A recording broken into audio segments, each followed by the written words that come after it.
Next thing, what does spirituality mean to you?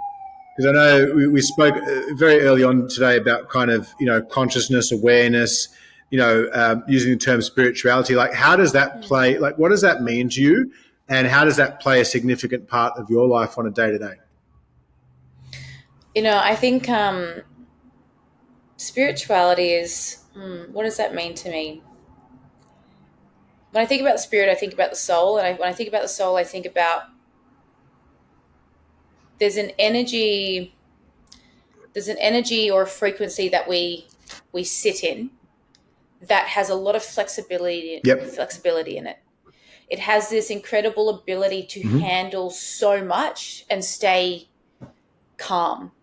And in that ability, like, a part of spirituality for me is like play, nature,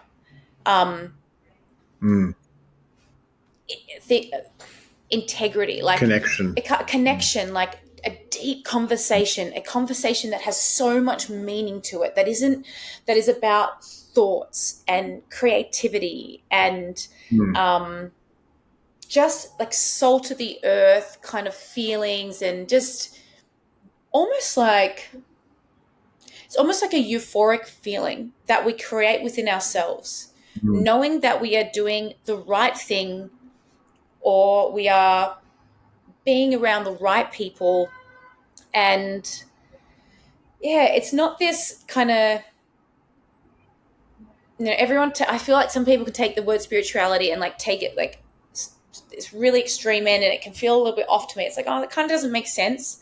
And I know we always want to cling to something. We always want to make things, we always try and give meaning. That's what humans do. We're all trying to figure things out. But when I think about spirituality, I think more about the soul, and it's an alignment.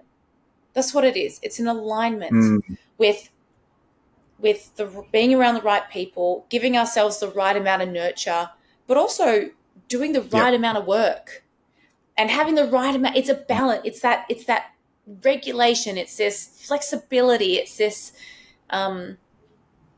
it's like a superpower for me. Like, spirituality is like when we're in our superpower.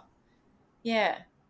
Well, yeah, I mean, I think for you, even just hearing that, it's obviously that place where you feel kind of, grounded and aligned and just present in life. I think you're right. Like, a lot of people hijack the word, and kind of spirituality is, I don't know, going and sitting in a cave with a monk, or, doing something like that. And there's nothing wrong with that. Like, do you want to go do that, do that. But I think, like, that's also not necessarily practical for us on a day-to-day.